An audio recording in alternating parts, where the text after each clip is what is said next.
The Center for Educational Media and the College of Education at Middle Tennessee State University are proud to offer professional development to K-12 educators in Tennessee through our online video library. These videos are aligned with standards set by the Tennessee Department of Education. For more professional development videos, check out our website at cem.mtsu.edu.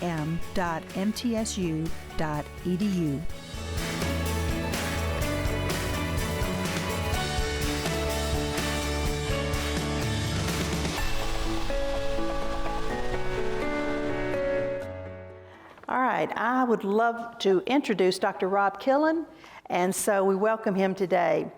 He is a school counselor.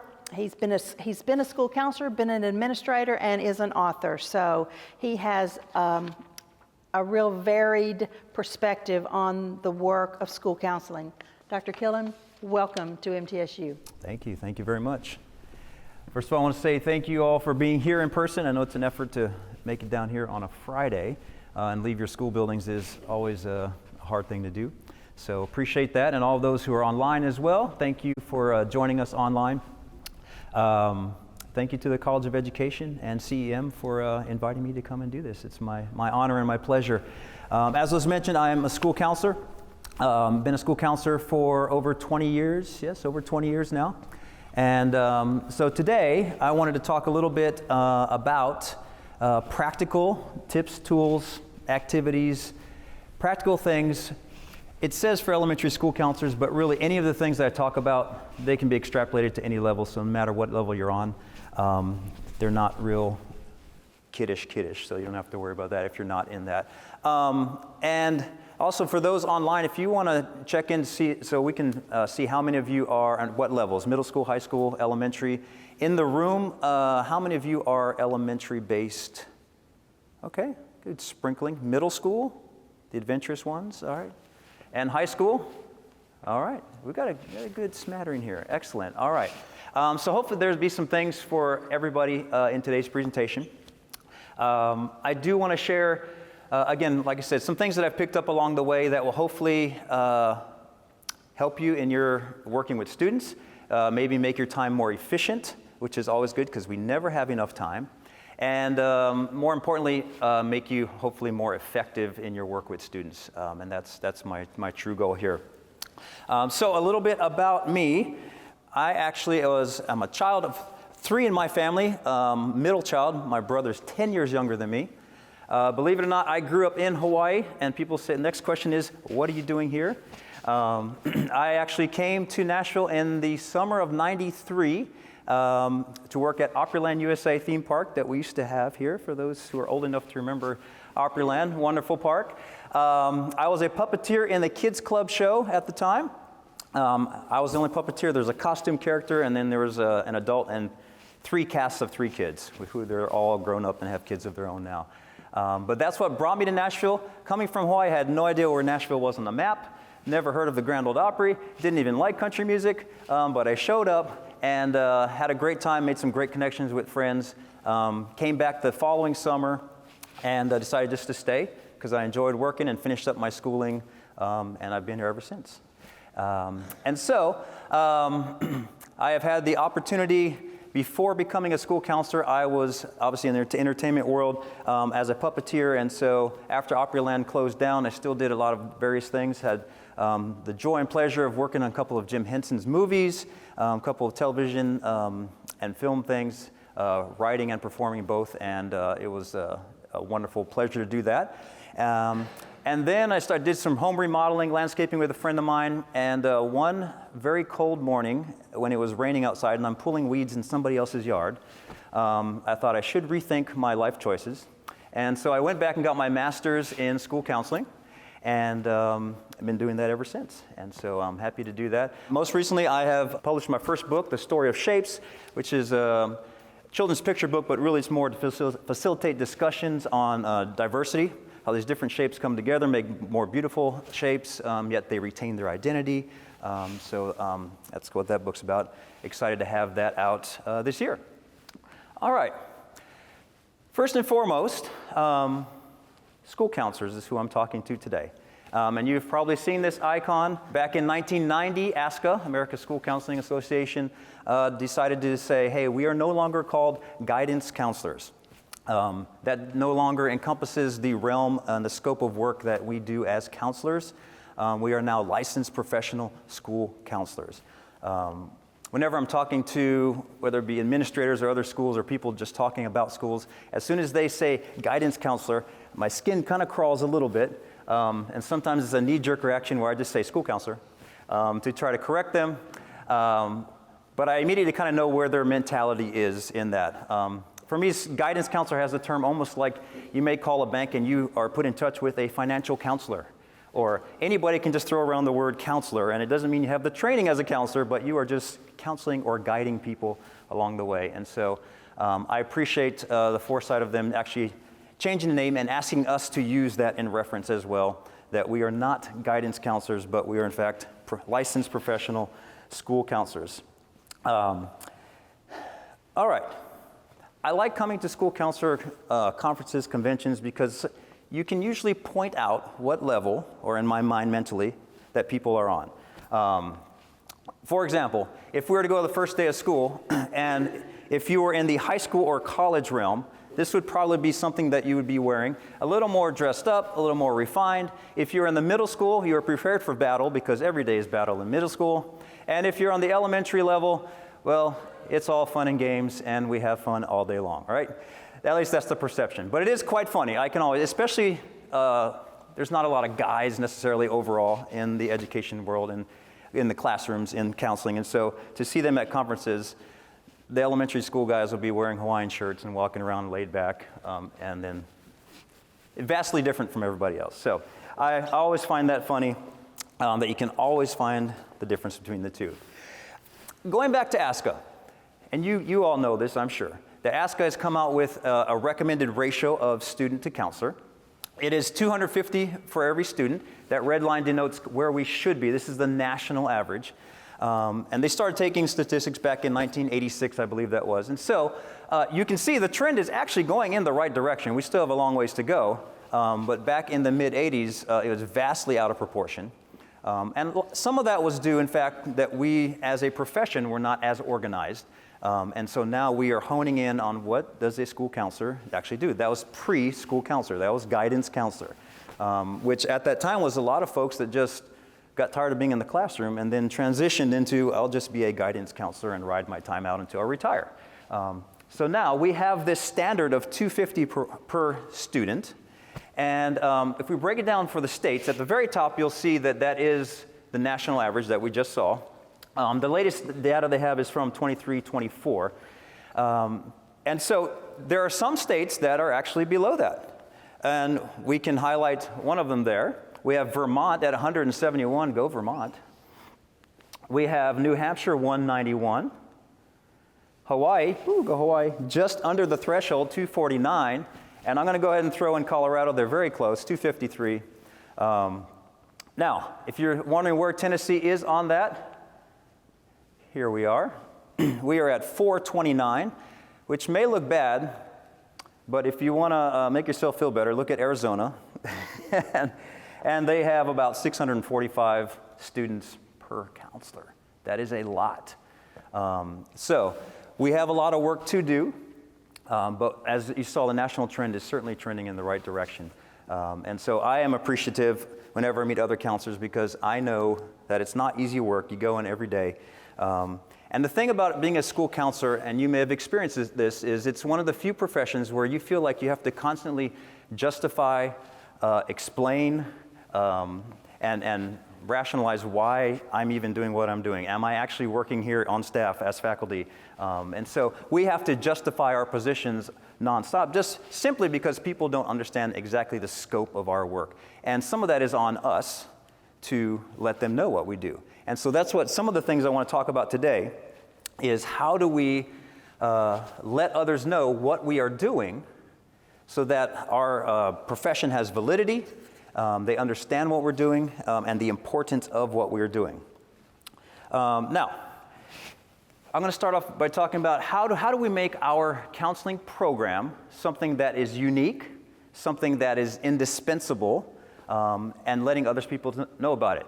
One thing as school counselors that I know is we are not great about promoting ourselves. And that's just kind of the nature of what the profession, the personality of profession draws into it. And so if you don't like the idea of promoting yourself, think about promoting your profession, okay? And it helps everybody, the profession in general. And so I want to talk a little bit about branding. And branding is important. If we look back to, let's say, advertising, right? Advertising has done this for generations and generations. They brand things, right? So if I were to describe this logo that has an apple with part of it bitten out of it, you would immediately know that is for the brand name Apple, right? Used to be Macintosh, now Apple. If I were to say this little line that goes up in a little bit of a swoosh, then you would know what we're talking about, Nike, right? People have branded for so long. If I'm talking about, there's a TV station that has a colorful peacock, right? You would know that branding, those colors, go to the NBC. And so if advertising has done it for years, and it has worked, when we see those things, we think of this thing, we can also embrace that and brand our counseling program, okay? And then I'm not necessarily talking about being flashy and, sending out commercials to everybody, but having a brand that people, when they see it, they immediately think, oh, that's Dr. Killen's counseling, or this information is coming from Dr. Killen.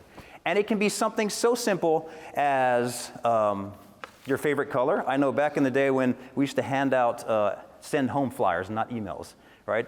Then I had one counselor that everything that came from her was on this kind of canary yellow paper. And so they knew when this canary yellow paper came home, the parents knew that's coming from Mrs. So-and-so's room, right?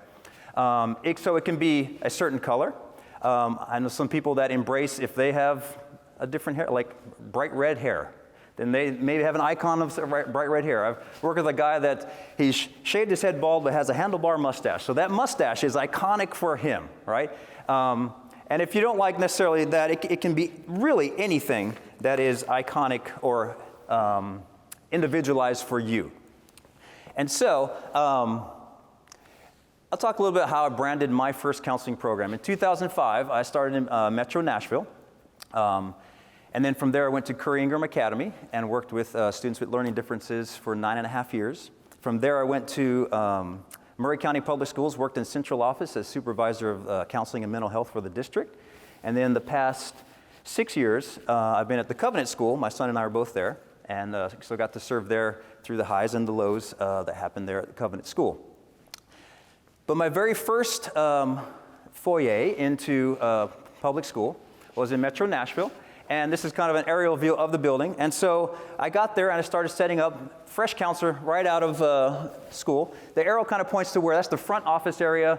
Principal said, hey, set up your office here. I spent a lot of time, as first-time counselors do, setting up everything in a perfect place that probably was not practical for using at all, but everything looked nice in the room. And a week before school started, she said, yeah, so Rob, we're going to have to move you because we have to put all the filing cabinets in here. Like, okay, so I got booted for filing cabinets. And so they moved me from the main building, front office, all the way out to this building here, a circular building outside, octagonal, I guess. And so I'm out there with 3 or 4 other teachers. We called it the pod. It was an annex building, very weirdly pie-shaped rooms. But I had a classroom out there, and students would come to me. And so I jokingly, with the teachers out there, said, hey, we're all here in the pod squad. And so I started to brand that. This is because of my physical location in the building. And at the time, my puppetry, I had a character named Webster. And so I would say Webster and the pod squad. So when students came to me, they were coming to the pod squad. And so I embraced that pod. All right, and so I kind of came up with some brands. Back in the day, we used to hand out little buttons. I'd make a button maker and I'd hand out to students that I'm a member of the pod squad. But I took that pod, P-O-D, and it became People of Dignity. And so whenever they came to Dr. Killen's class, anything we talked about, all those common core things that we're talking about with respect, responsibility, citizenship, they were all pointing us back to becoming people of dignity. And so that had nothing to do necessarily with me, my favorite color, anything, but purely on where they put me in the building, and it was the pod squad, and I just kind of latched onto that. That became my brand for my counseling. And so from there, I just embraced it, okay? So I had Webster and the pod squad. We had signage around the classroom, around the hallways of a 0 zone, 1 zone, 2 zone. So I put Webster on the posters. When I was at Curry Ingram, each month we would do a character trait and a social skill. And so I would make posters that would have that on there, with Webster's face on there. I was fortunate enough at my first school, you can see me up here with one of my puppets here. We had closed circuit TV announcements, and so I just asked the principal, could I have 5 minutes every day on announcements to talk about whatever trait we're talking about? And so sometimes we would invite in guest speakers. It's kind of a career week, and so invited in doctors and so forth. It's actually my wife right there, but invited her in, a little nepotism. We also had some media. We were doing some things on Black History Month, and so we had students during our announcements that would, I think it's doing Ray Charles here, and so we invited the media, and it's not necessarily me that's in there, but we are promoting the programs that we're doing. Media loves that kind of stuff. And then if you can ask your administrators to have some space on the school marquee. Yours may be digital, ours had the letters. I had to go and physically count out the letters and take them outside and put them in the sign. But I would have, they gave me a little 1 or 2 lines on their thing and said, this week's Pod Squad word is whatever it was for the week. So there's a lot of ways that you can brand it, that you can advocate for yourself, for your program. And it really doesn't cost much, if anything. And so also think about, some of you might be on social media, and some of you may shy away from social media. And it is a great branding tool. I would recommend to create an account that's your professional account versus a personal account. I've worked with some counselors that said in the high school, oh, their students got on Facebook and saw pictures of them at the lake and came in next and said, hey, I like your tattoo. Like, okay. So separating those is probably a good idea, but putting things on social media, because a lot of your students' parents are on social media, that you can connect with them. You can say, hey, we're doing this great thing at our school. We're talking about this. We're having this guest speaker come in. We're focused on these things. Obviously, to sign up for social media is free, so it's a low-cost way that you can get yourself out there. You can brand yourself. And again, if you don't like, you don't have a particular brand or icon, AI can create avatars and all kinds of things for you these days. So it's a very low-cost way to get yourself out there to your families in your schools. I forgot to mention also, we're going to have like a Q&A at the end of this. Those online, you can check in on the chat as well, and they'll let me know some of those questions. But feel free to jot down any notes, and I'm happy to answer them as we go along. Okay, moving on from branding. So why are we here? Why are we in this room? Why do we do what we do? Why are we school counselors? Obviously, we know the need is great, but as we will talk about a lot today, just knowing something or saying, oh yeah, everybody says this. We have to back it up with data and research, right? And that's the most important thing. Data numbers speak volumes, and administrators and those in the central office level, that's what they look at. And so we have to speak their language. We can't just say, you know what, kids really need school counselors. We have to prove it. And so, as we're looking at these things, why are we here? There's some things from ASCA's website as well. Some research. Students who have greater access to school counselors and comprehensive school counseling programs are more likely to succeed academically and behaviorally in school. This is particularly true for students in high-poverty schools. Now, we can all say, yeah, that makes sense, I know that. But to have the research and the data to back it up is very important. Also, targeted efforts by school counselors can improve students' learning behaviors, including study skills, time usage, and persistence. So, a lot of times they think, well, counselors are just if somebody's upset or something like that. But all that you do affects academics, social skills. All those things are, as you know, interconnected, right? It's the whole child. And so if we can say, you know what, my work actually affects our test scores as a school, now the light goes off for the administrators. Oh, okay, then it relates to me. So those types of studies are very important. Stronger presence of school counselors in elementary schools reduces misbehavior and significantly improves boys' academics achievements. I like that one. And there's strong evidence that elementary schools with comprehensive data-driven school counseling programs display higher academic outcomes compared to schools without such programs. And I highlighted data-driven. That's the most important. When your counseling program uses data to drive what you do, that makes it more effective.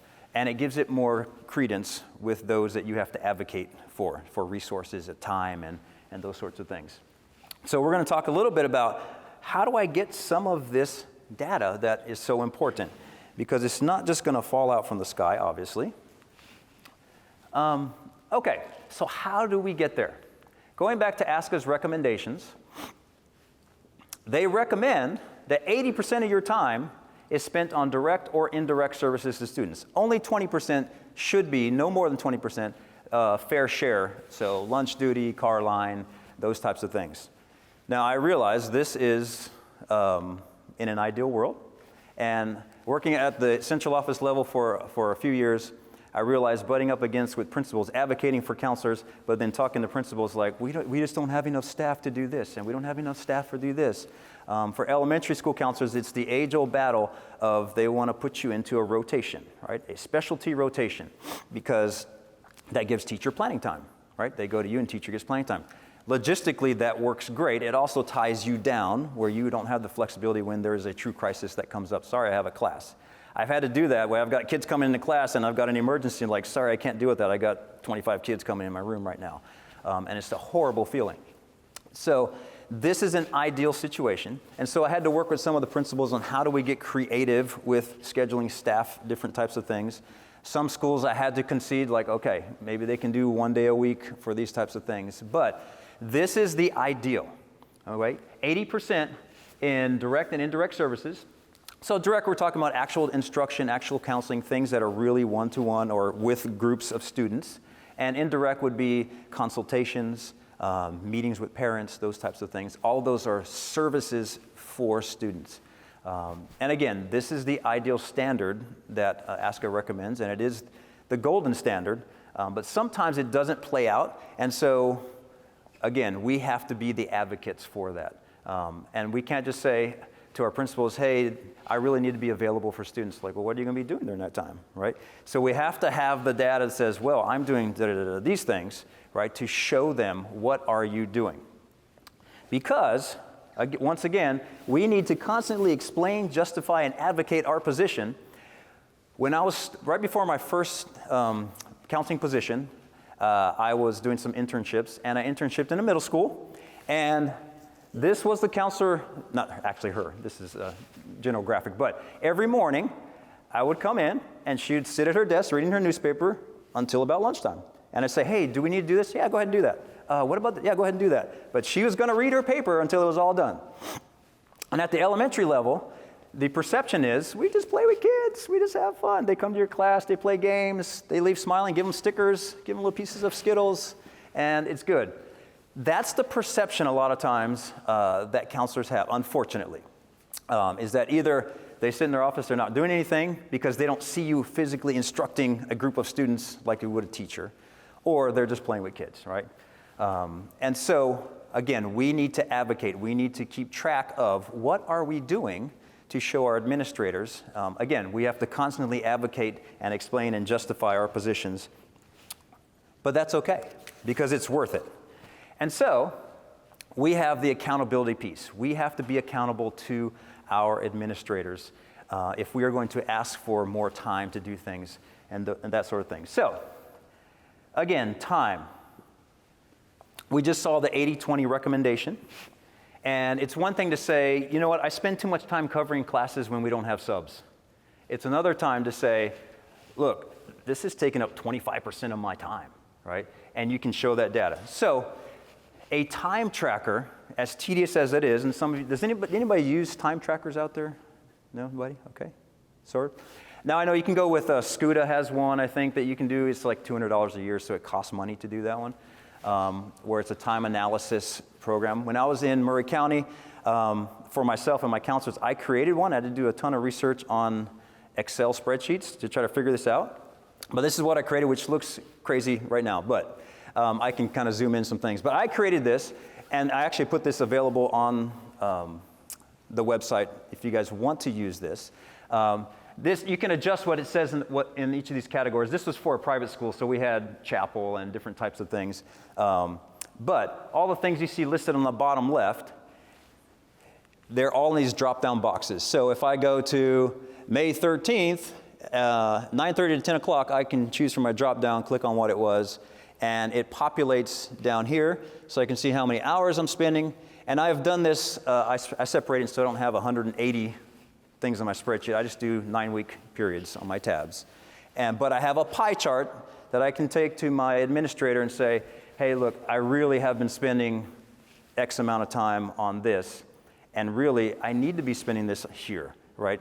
And counseling, I'm spending 15%, but I'm spending 20% filling in for subs or car riders or whatever that might be. And so having this data is very important. Again, I have this on the website. If you find it useful, feel free to use it. I would say, because the formulas are all crazy on Excel to try to get this to do all these automatic things, you can change those names in those boxes in the gray. If you need to add more, add spaces in the middle of the box. If you add it underneath it, it doesn't automatically populate the formulas that need to be populated. But you can also email me with any questions on that. But I have found this useful. I use that for myself. My counselors. It's totally free. I went on ASCA's website. They also have one as well, accountability. This one didn't seem as user-friendly to me, but it's also free. I believe I put that on the website as well, downloaded it from ASCA's website. But I would highly encourage all of you to use this to have the data, to show your administrators, this is what I do. And sometimes it's to show ourselves, I had no idea I'm spending that much time doing this, right? I'm sitting in S-team meetings for 40% of my time. That was kind of my first year. The S-team's like all the time. And so this is important for us, but also for us to advocate for what we need, okay? So hopefully that's a useful tool. Please feel free to use that. I'm happy to offer that. My eyes were crossed after trying to figure that out. Okay, so from this, I want to go to, and I spoke about S-teams previously, flow charts. I am a big fan of flow charts. They look crazy and makes your eyes cross, but they save time, they clarify the process, and it makes your job more efficient. I can't tell you how many times at various schools that I've been at that the process was all jumped because there's no clear process. When do we call a support team meeting? Oh, well, the teacher's just fed up with him, so let's call a support team meeting.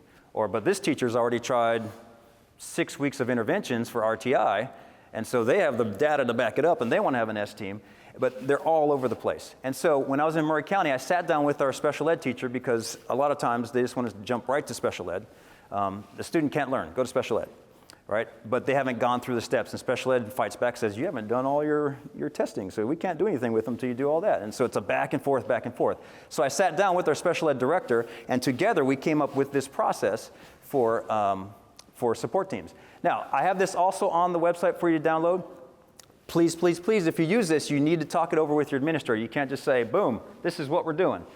Because you got to make sure it follows your district rules, your principles, things like that. But you can edit it for whatever you need to for your school. But this has saved so many headaches. And so it starts at the top. It's very simple. We have, if the student enters whatever schools, this is Murray County Schools, with an IEP, then we're going to start it immediately. We're going to contact the school psychologist and special ed. That's if they come with IEP. And then you see at the top, that's where you start. Student has an academic behavior or behavior issue. You go down here. Have they have RTI, yes or no? And you just follow the yes or no's and see if it leads you to an S-team. If it's a medical condition, you go to the right.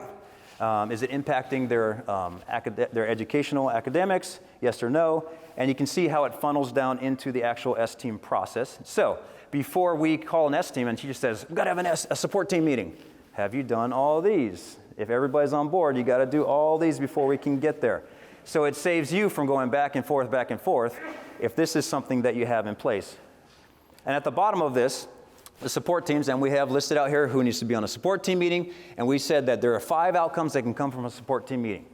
Okay, you're either gonna, you need more information, so we're gonna go back and document some more information.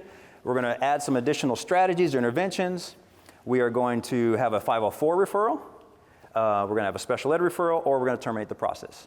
And so we said there's going to be just 5 outcomes from a S team. Because what happens a lot of times is we have support team meetings, and then We have another support team meeting, and then we have another one, and another, and nothing is getting, we're just meeting, but nothing's happening, right? And so in this process, we really have, after 2 meetings, you should have a decision already. Either we're adding interventions, we're stopping it, we're having some sort of referral, but it keeps it from going in that cycle. And for me, in my first job in Metro, I was having ST meetings all the time. Supposed to have it on 1 day, then it spilled to 2 days because we're having the same meeting over and over again, and we're not really getting anything done. So I love flow charts. Again, you're welcome to use this. You just have to run it by your administrator and tweak whatever that might be for your school. But this has saved a lot of headaches for us, and I absolutely love it. So I recommend flow charts. It can be used for various different things. It can even be used for referrals to your counseling program. Okay, I want to shift gears just a little bit.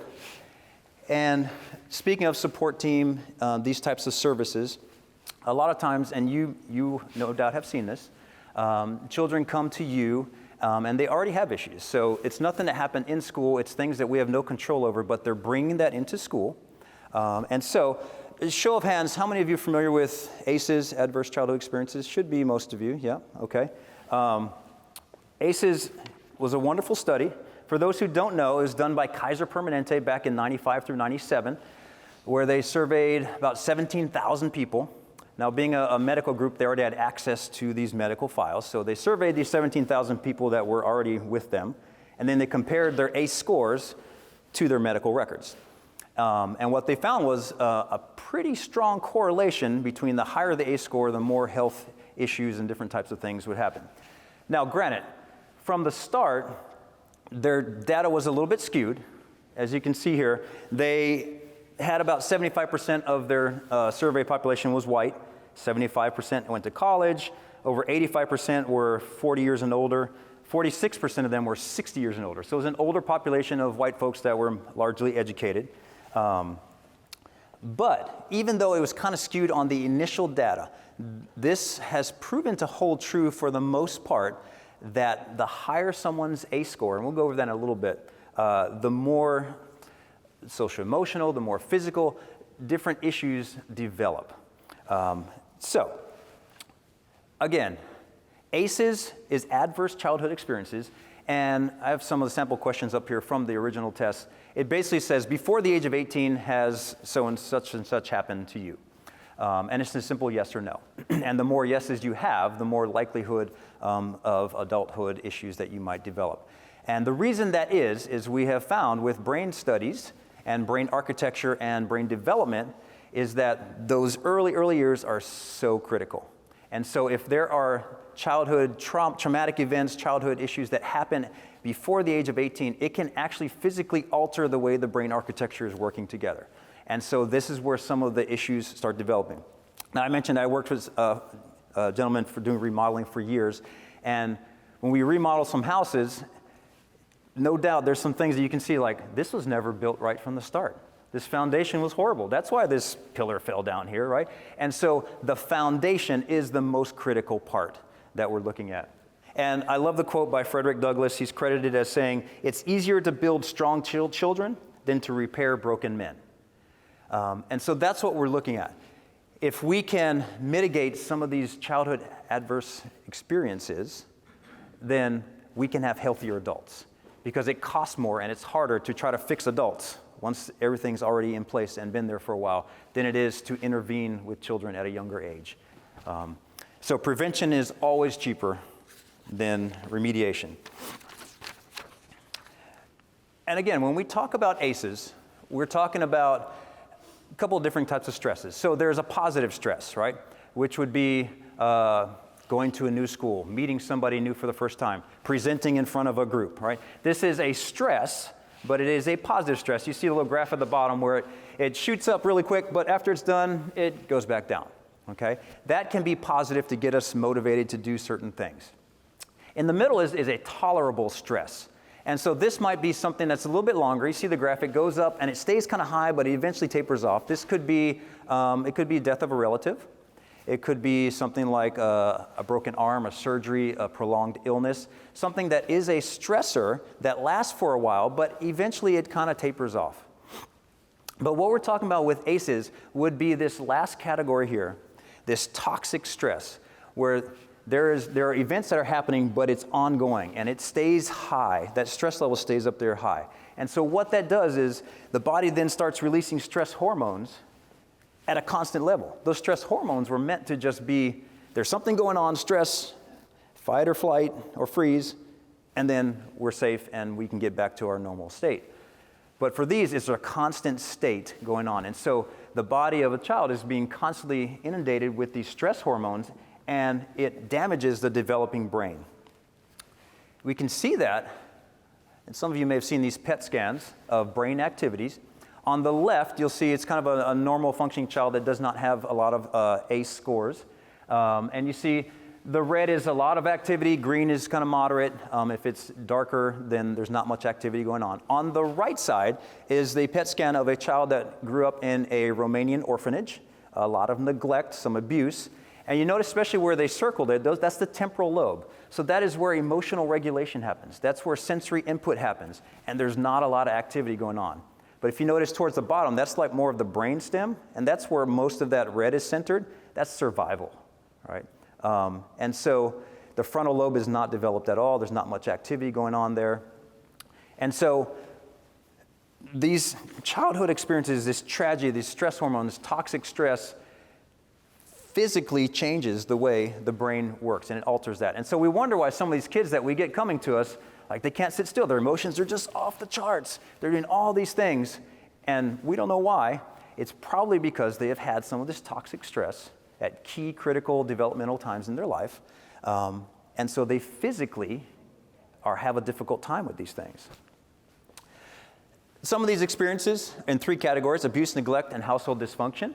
So under abuse, we'd have physical, emotional, or sexual abuse. Neglect, physical and emotional. And our household dysfunction, they found categories of mental illness, incarcerated relative.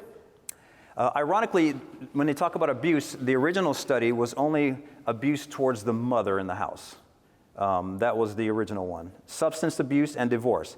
So all of these were considered part of the ACEs. And these are, you can see some of the questions. It's very simple, right? Did a parent or other adult in the household often or very often swear at you, insult you, put you down, or humiliate you, or a way that made you feel like you might be hurt physically? And if that's a yes, you put a yes. And so it's just a yes or no question. There's only 10, I believe. Yeah, just 10. Did a household member go to jail?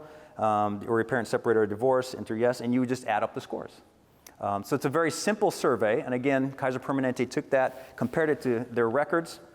And here's some of the things they found. Risk factors for adult substance abuse. And you can notice on the left side is alcoholism, right side is illicit drugs. The higher the ACE score, the more self-reported difficulties with addiction with these drugs and alcohol. And so this is the data we're looking at. If we look at this, we think about, well, that's just that individual person, they're having a hard time.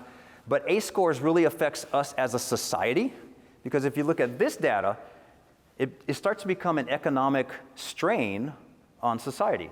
Because we look at the higher the ACE score, the less likely they are to have health coverage. The less likely they are to retire from a job. The less likely they are to graduate from college. The higher their chances of not being a high school graduate, higher chance of not being married, higher chance of not being able to work or out of work for more than a year, and their income less than $10,000 is almost double that of some of the lower ACE scores.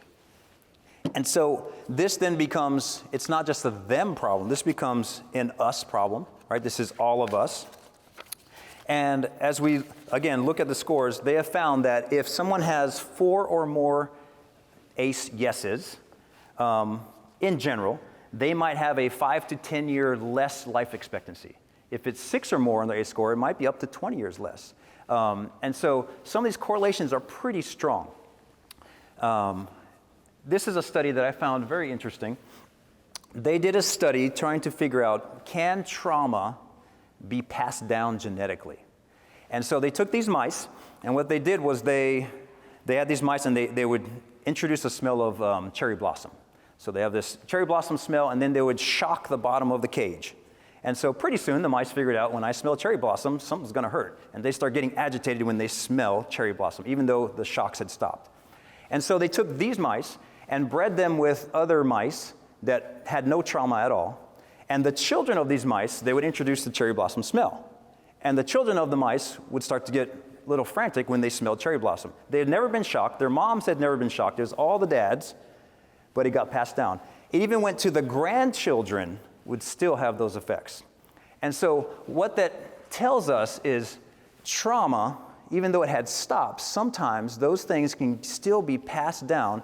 And the children maybe their score is low, but their parents or grandparents is really high, and they don't know why they react in these situations, right? And this is all good information for us as counselors to know when we're trying to piece together that child that's sitting in front of us, and I have no idea why they're acting or reacting this way.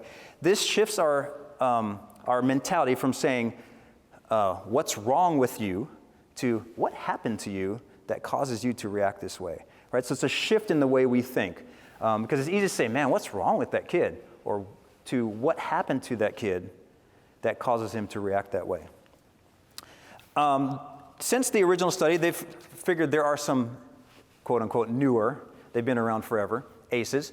Poverty, racism, bullying, peer victimization would also be considered in that toxic stress. If you can imagine being that stress, being bullied every day, right? Your stress level is going to be high the entire time. Poverty, racism as well.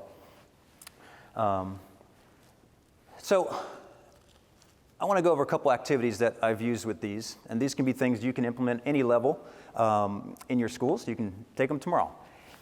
So here's one, the backpack. This one's very simple. You can either do it yourself in front of students, or you can have a student come up and do it. They can wear an empty backpack, and you can just start loading them up with different things. They can be symbolic things. You can put canned foods in there, and you can talk about how some families, they don't know where their next meal is coming from, right? You can put jugs of water in there and talk about water. A sleeping bag. Maybe they don't have a bed to sleep in. Talk about different types of things that someone might experience. You can put books in there. Weigh down that backpack, make it absurdly insane. You can put a bowling ball in there, it doesn't matter, right? And so where it's physically the person wearing, you can feel, and you can kind of ask the question. So if you were to walk around all day with this, would you have a lot of energy at the end of the day? Those types of things. This can be done with students, it can be done with faculty. I've done some of these things with faculty where we want faculty's eyes to be open, that the students that you have coming in are carrying baggage that we can't see, right? So we need to kind of put a tangible thing on that. So you can get creative with this, but physically, I've got all this baggage coming in, and it's really weighing me down. So that's one activity, the backpack. This one I like to do, I've done it with faculty and with kids. So what I would do is I'd give everybody, if we had time, I'd do it with you guys, give you guys a blank piece of paper, and I would say, here are the rules. 3 simple rules. You're going to write, I'm going to give you simple directions. You're going to draw or write whatever I say. You cannot ask any clarifying questions, and you can't look at anybody else's paper. And so I'll say things like, draw a circle at the top. And I'll say, put a triangle on the bottom. Now draw a line under the circle. Now draw me 3 stars, right? And so as we're doing these things, everybody's interpreting that differently. And then I say, now go around and find somebody's drawing who looks exactly like yours. And nobody ever finds anybody's drawing that looks exactly like theirs, right? And so the follow-up questions with that are going to be, hey, we all heard the same instructions, exactly the same. I gave you the instructions, everybody heard it, but nobody's papers look the same. Why is that, right? Open that up for discussion. And then talk about, how our background and our experiences influence how we interpret what people say to us, right? And so when I say draw something under it, you might be, I'm drawing it right under the circle, or I may be drawing it all the way at the bottom of the page. And so some people may be drawing a picture, it looks like a snowman now, or different things. But our past experiences dictate how we interpret what people say. And so when you're in a classroom and you give instructions to students and 90% of them are doing the right thing and 10% are doing something totally different, right? They have interpreted what we said, even though it's the same words, because of some of their experiences that are going on. So that's a really good eye-opener for faculty or students. And then one of my favorite ones, particularly for ACEs, is this one with building towers. Some of you may have done this, I'm not sure, but how this would be is you'd have groups of 3 or 4, and I would hand out, I've got straws, pipe cleaners, paper clips, and either like fishing weights or bells or anything like that, something that would be a little weighty. And I'm going to give each group some of these items, but I'm going to be disproportionate in it. One group I'm going to give all pipe cleaners and a ton of weights. I'm going to give another group a few pipe cleaners, a lot of straws, some paper clips and weights. And so it's every group has something different. And say, who can build the tallest tower?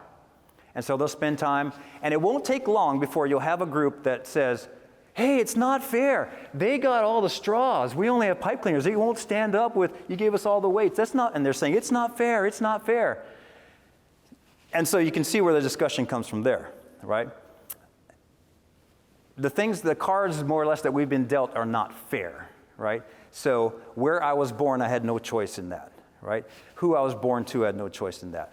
Some people were born with a lot of strong building material where they can build tall towers. It doesn't take them much effort. Some people don't have those, and they have to try to build with what they have. And it may not be as tall as this one, but they're doing the best they can with the materials they have, right? And so it can open up a wonderful discussion about things that we can't see, right? And obstacles that we can't see that some people have.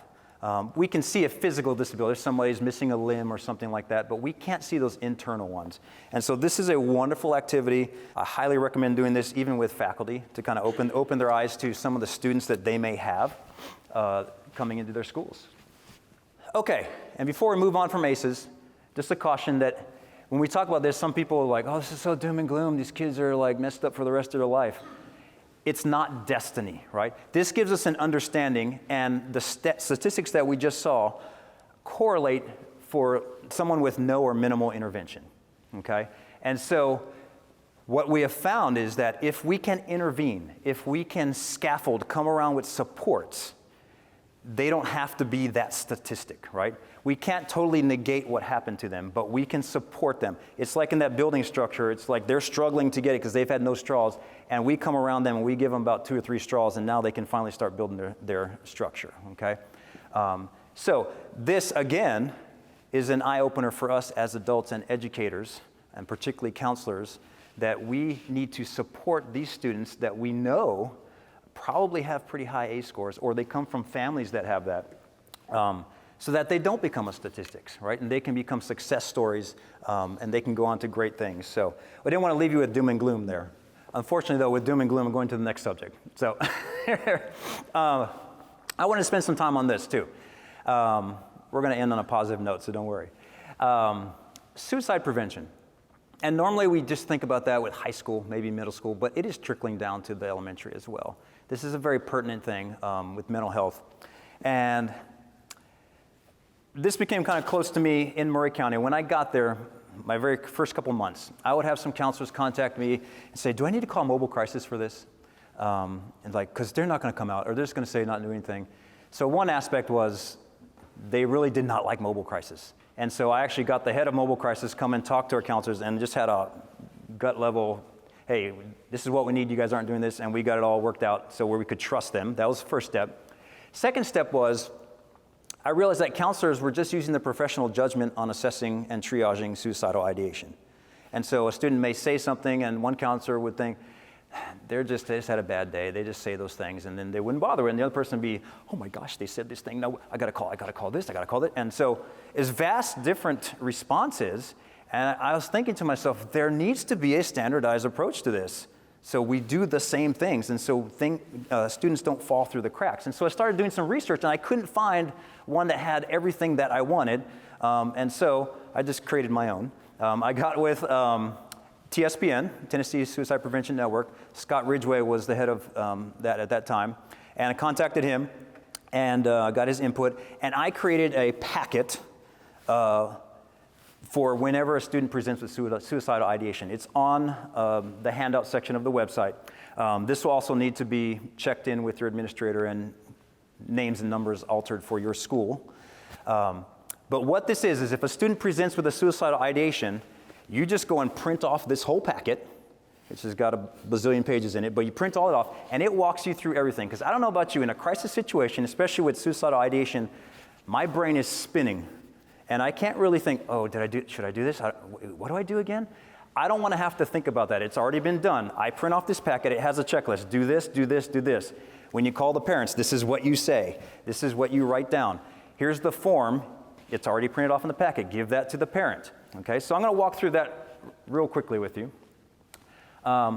First of all, whenever a staff member identifies a student with suicidal ideation, anything of the sort, they got to contact the administrator and you, or whoever the designee is in your building, and hopefully you guys know who that person is. And then that student should never be left alone at any point until we kind of work through this process. And I'm hoping that all the schools represented here, you guys have something in place, or at least a touch person for that. Again, we take all threats seriously. You need to contact the counselor, administrator, psychologist, school designee immediately.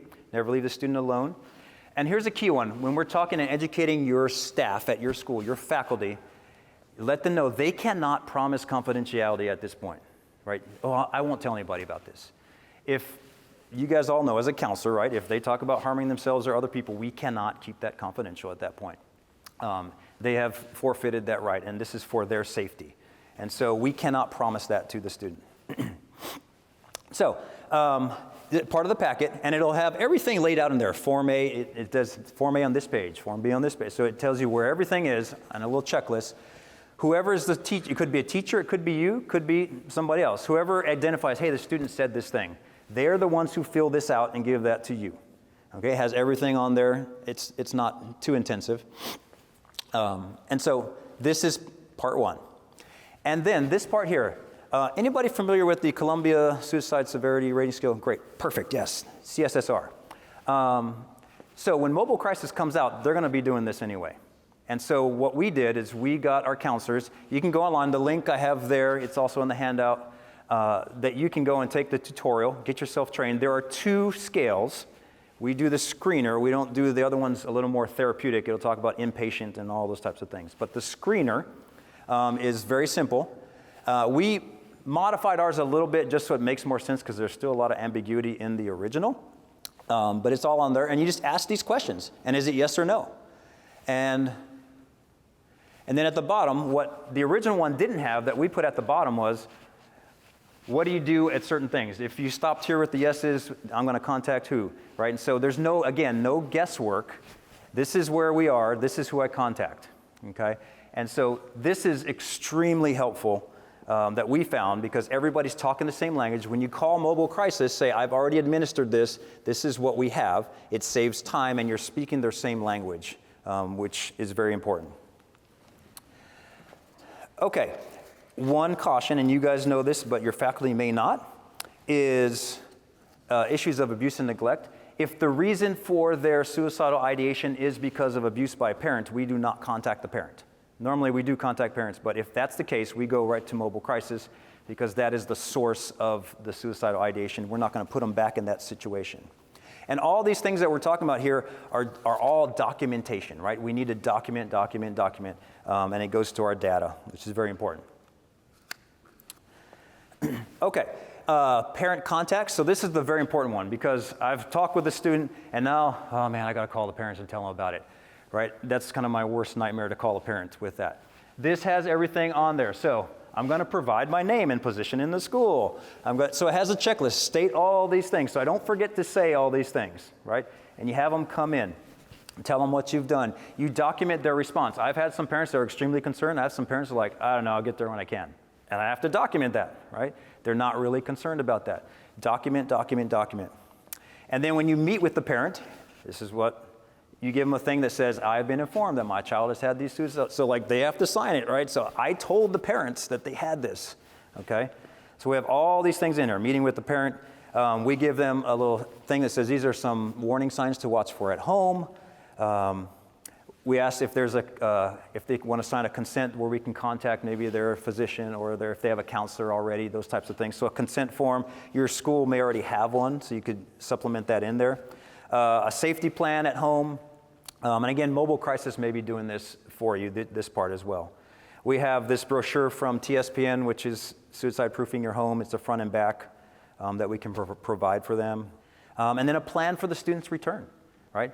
A lot of times they'll just be like, oh, he's good. He'll be back at school tomorrow. Like, yeah, but what happened? Did you go to a counselor or you just sleep it off overnight or what happened? So having some of these things like, hey, what steps were taken?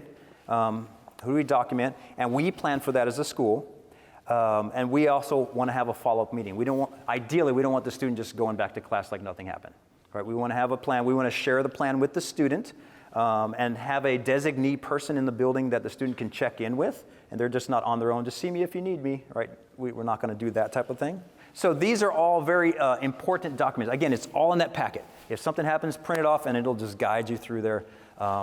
Again, makes your job more efficient, more effective, and it's standardized that everybody is going to approach it the same way. And we're speaking the same language as mobile crisis, which is extremely important. So hopefully that is of use. The state, I don't know if they still have it on there, but they had adopted this actually as their state thing for districts to roll out because it's just a user-friendly thing that's all in one packet. So feel free to use that.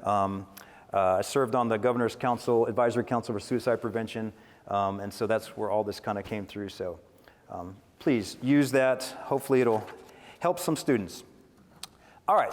The last little thing I want to go into is executive function. Not that any of our students have any issues with that, but feel like we need to talk about it.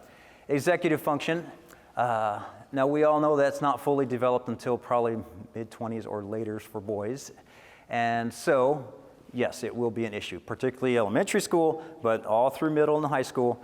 And we saw on the PET scans that the frontal lobe, particularly of the boy that's in an orphanage, wasn't developed, wasn't active at all, okay? And so there are some of those elements that come into effect here as well. But executive function, think of it as the air traffic control system, right?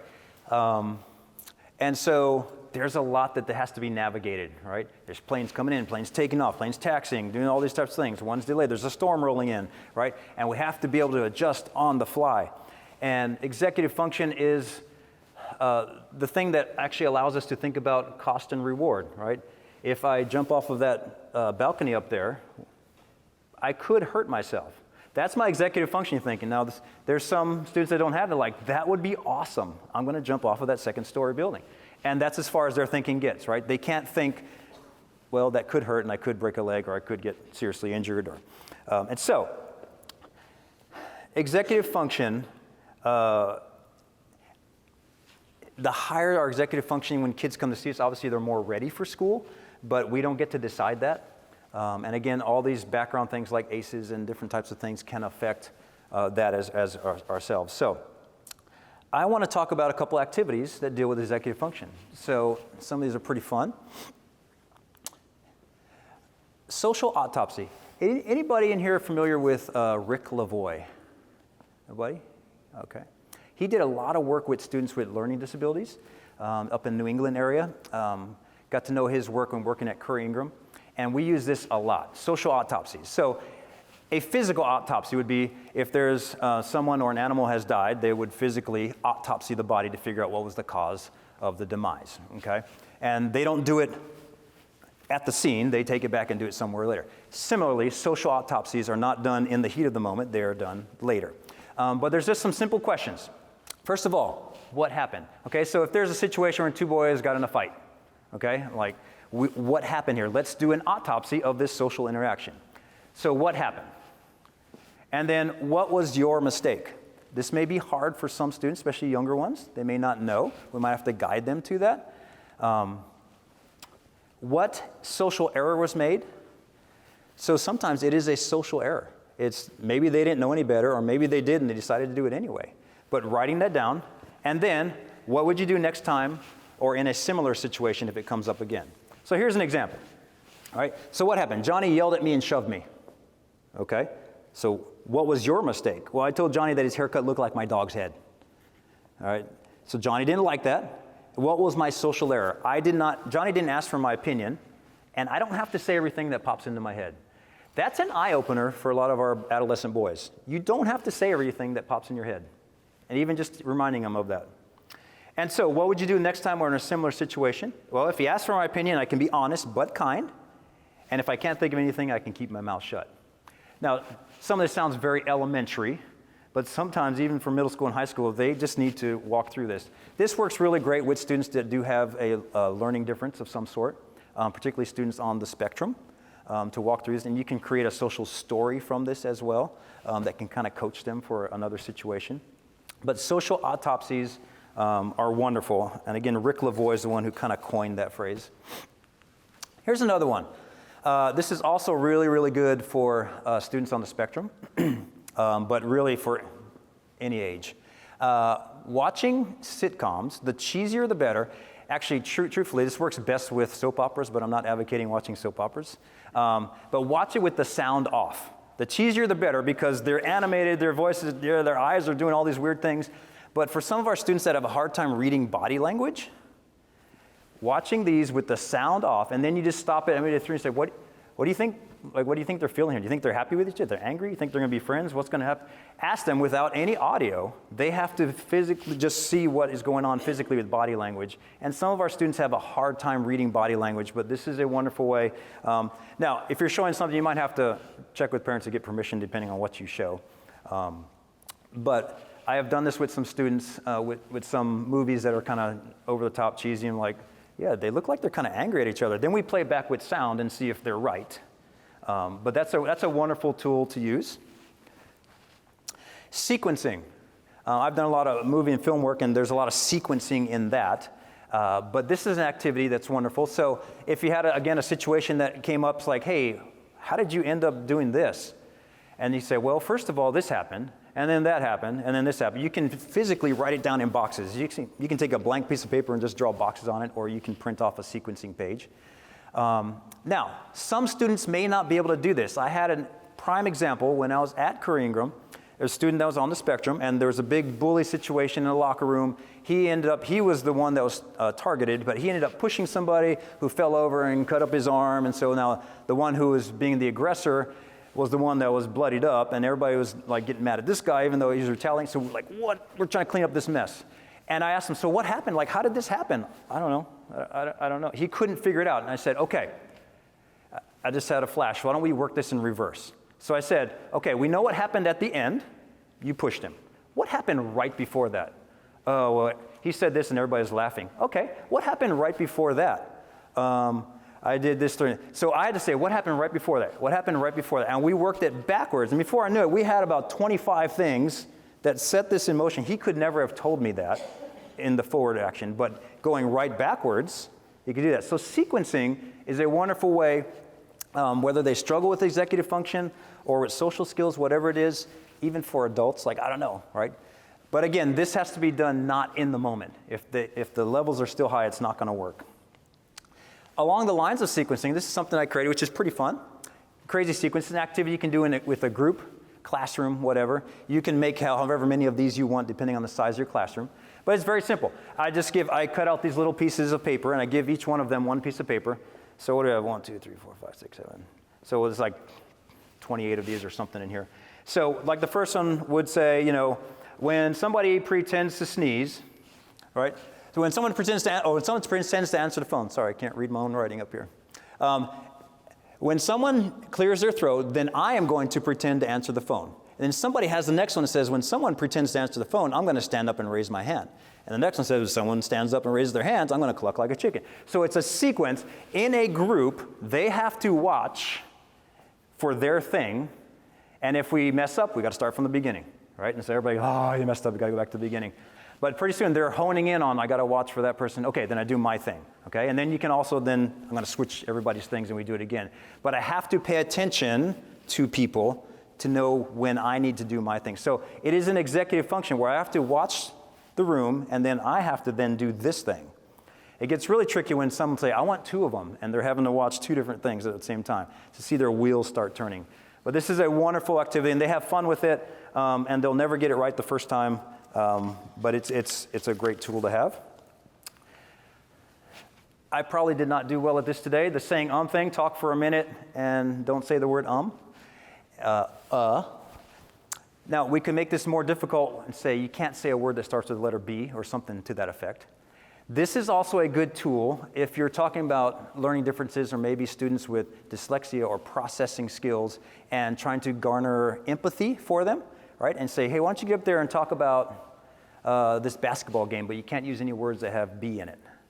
And so there's like, well, I watched this game and they're searching for words, right? And their speech slows way down because they're having to think, right? And so when we think about students with these processing skills, they're slow in their reactions because they're having to process all these things. And so this is a good empathy tool for us to use in that situation. So I like this one.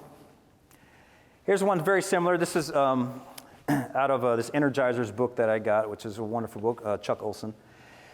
So we're going to count to 50. We're going to be in a group. Everybody says a number. We go around, count to 50. No one can say the number 7. Instead, you say the word buzz. And if you don't, then we start all over again. And we make it harder by saying you can't say a number with a 7 in it or a multiple of 7. And so we get into some weird numbers where it's like, oh, there's 27 and 28. You can't say both of those. And so, again, it starts slowing down. The more things you add, it starts slowing down the process, right? And they're having to really stop and think about that. There's so many things that can spin off of this. Some people get mad at others for constantly messing up, and then we talk about, hey, it may be hard for them to think about this. We can't get on people. But this is a fun tool. Simon Says, now this may be for more elementary, but it might be fun for the upper grades too. Simon Says is a great executive function thing. Simon says do this, Simon says, and if he doesn't say it, then you can't do it. A little twist on that would be to train the students that are very impulsive to say to themselves, they have to say it out loud, don't do it, right? So if I say Simon says, stand up. Simon says, do this. Now do this. And they have to say, don't do it. They have to physically practice it. Simon didn't say it. So they are having to say, don't do it, to train themselves, okay, I'm not supposed to do that, don't do it, and I'm going to say it out loud. So what you're not doing is just as important as what you're doing. And that's something that's enlightening to some of our students. Like, oh, I thought I was just supposed to do the right thing, but sometimes not doing something is the right thing. So this is a fun one as well. A variation would be kind of night at the museum thing, switch on, switch off in the classroom. Those types of things. This is an activity that I have used for 20 years or so, maybe close to that. This can be used at any level. It's so simple, and I'm just always amazed at how much students love it. They have asked for it. Can we play this? Can we play this? We've had tournaments where we've had all of a grade level doing a tournament in the gym with this, but it's so simple. I take one of these little googly balls. You can get them at Walgreens. There's simple little things. Some of them have light up things in them. But there's only 4 rules. No talking, no bad passes, no drop passes, and no judging. You do any of those things, you're out. So we're standing in a circle, and we're just tossing the ball back and forth. But if you do any of these things, you're out. Now, this requires you to have courage to go out of the circle, to have honesty, sportsmanship, respect for the game, responsibility. It does all those things, right? And the hardest thing is when somebody doesn't go out. Like the ball lands between us, oh, it's a bad pass, or I didn't catch it, one of those two things. But whenever the ball hits the ground, somebody should be going out, and they're just looking at each other. And then somebody will be pointing across the room like, well, you just judged because you pointed, right? So then all these people are having to go out. And so this is a fun game, and it's quiet, okay, because they're just throwing the ball around. There's no talking. So I do this all the time with students. Fireball. I don't know why it's called Fireball, but it is super fun and wonderful. Okay, so before we wind up, feel free, if you want to contact me, my information's up there. If there's anything that I left out that you would like a hold of, feel free to do that as well. Again, that's my book. It's on Amazon. It's also on my website. Feel free to go there. If you want to use the code NOV25, NOV25, you can get it for just $9. That's totally fine for the month of November, NOV25. But for right now, if there's any questions or comments, there may be some that are online as well, or some in the room. I'm happy to entertain any of those. I appreciate you all listening this morning. Yes, all right, Mike's coming. With the Fireball game, I'm wondering, so I know you said there's no judging, and if someone doesn't follow one of the rules, like they don't go out when they're supposed to, so then what happens? I've done it 2 ways, depending on the group. So if it's a younger group and there's just not going to be a resolution, then I'll just say, all right, you should go out, or you both go out. I just make a judgment call. But if it's an older group, I say, you guys need to work out. The game doesn't continue until somebody goes out. And pretty soon people are like, oh, go. And what invariably happens in some of the groups is some of the more passive students, like, they're not even involved in it, I'll just go out. Like somebody sacrifices their turn and goes out for them, which is, again, an interesting component that you can add in there. So it really draws a lot of, and you can see personalities come out in that as well. And so if it gets to be boring in the tossing, sometimes I'll say, you got 2 seconds to catch and release, or some of the more coordinated ones, like you got to do it on 1 foot, or you only can catch one hand. I've had groups of 6th grade boys where they just want to just whip it at each other, and groups with other that just toss it softly. So you kind of gauge how hard and set up those rules ahead of time. But yeah, a lot of times say the ball hit the ground, somebody needs to go out. The game doesn't continue until that happens. Yeah. Awesome. Thank you. Well, I just hope that there's been some of these forums and activities that will be helpful and useful to you guys and practical. I don't like sitting in meetings that are just all theory, so hopefully there's some things you can take and just implement right away. And again, I'm happy to entertain any questions even after today. I'd like to know from the group, based on your current work situation, name some things that you saw today that you think you'd like to take back and start using. Some of these activities that he described. So let us know, and let me bring this over. Which one would you like to take? I think the forms, just to streamline, because when people don't talk to each other, I think it's important to make sure everyone's on the same page for accountability, especially when you have multiple schools within the same district. Having those forms will just be transparent to the parents, to the community, and to those people that are trying to help create solutions for the situation.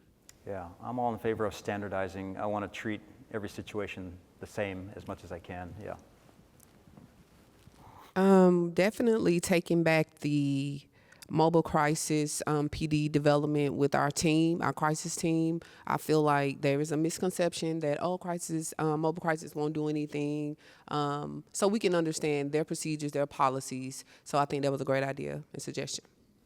Yeah, that was a wonderful thing in Murray County. It's like people were just complaining about organizations, and I said, let's just get us all in the same room because they're trying to do their job, we're trying to do ours. And so once we got together, we realized we can work this out, and things got so much better. So instead of just arguing, let's just get you all together. Yeah. I also really like the idea of the suicide packet. I'm with 9th graders, and I always do the CCSR, whichever it's called, and I like that because it's black and white, and it gives me the next step of, okay, so now I'm calling the parent. But sometimes that disconnect happens when they don't want us to do it through mobile crisis, and then so I don't get the safety packet from them, and they opt to go out, and then they come back, and I'm like, so what happened? Did y'all go to the ER? Did you see your counselor? And there's a lot of just disconnect. And I think that would be a great resource to use to just kind of pull everybody together and keep everybody accountable. Right. And some of it takes the pressure off sometimes. It's like, well, how come, oh, come on, just do it. Like, this is the procedure. This is what we have in place. So, yeah. I really liked the guided drawing. I'm excited to go back and use that. And then whenever you pulled up the suicide packet, we use that in our county, and so I was like, that's literally ours. So good job, because I really do love it. And it just, you go through the packet, and our county has added a couple of things, but for the most part it's the same, and it's so easy, and then the parents aren't confused either, just explaining it. And then for us, we have to get permission to do mobile crisis, so having that conversation with the parent, and if they don't opt for that, like, these are your options. So thank you for that. Great, yeah, awesome. That's great. I'm glad you're using it. I also work in a private school. I work at St. Bernard Academy. So it's really helpful hearing that perspective from a counselor that's also been in the public world and the private world, because we lack so much standardization, particularly in our building. I'm the first licensed professional school counselor the school has ever had. Before it was, sort of LPCs or LCSWs, and which the work they did was great. Don't mean to diminish that at all. But when I came to the building, there was nothing. And so I just leaned on ASCA to build things, but this is so helpful that I can directly apply this. So thank you. Great, yeah, awesome. Yeah, and you can do a lot more in private because you just got that building, yeah. I love it. Okay, forgive me because I've lost my voice, so it may be a little bit difficult to understand me. But I think one of my favorite activities that you outlined was the backpack activity, and being able to utilize that with the faculty, so that way it's not just a child-driven initiative. It's one that the adults can actually use and understand what it is that some of these children are carrying that they may not be able to visibly see. Yeah, yeah. Thank you. Some of this conversation may cause you to think, I love this idea, but if my administrator hasn't bought in, it'll be hard to make this happen. So we recorded some great sessions yesterday, and Jamie Grammer was part of it, that were addressed to administrators who were supervising school counseling programs. So I think we have some content from yesterday that'll be up in the next month that you can refer your administrator to, particularly if they have great intentions and want to learn more, but they don't know what school counselors should be doing. And so we have some good content from yesterday. Check our website in the next few weeks. And we hope to continue to generate some content geared to administrators in the future. But we do have some good content from yesterday. Any comments, Jamie, on any of this at this point? I was just going to, I guess, piggybacking off what you said about the backpack activity. So at the Department of Education, we do the Building Strong Brains training and 6 Pillars training, and that's one of our activities is the backpack activity. And to kind of, I do it just a tad bit differently, where I take 2 backpacks and I just have them sitting on the table. And then I have a teacher come and pick up one backpack and then pick up the other one and ask them, okay, which one of these backpacks do you want to carry around all day? And of course, they always pick the lighter one. And it just, I do think just doing that, I think it's great doing it with the students, but really it is so impactful for the staff because they're watching students come in every single day with those backpacks. They don't really know what all they're bringing in and how heavy that load actually is. So I thought it was phenomenal. Yeah. Any other comments about what you're doing in your district or how you might use something we heard this morning? Dr. Killen, this was great. It was full of great ideas and activities to take back and start using tomorrow. Start using, yeah.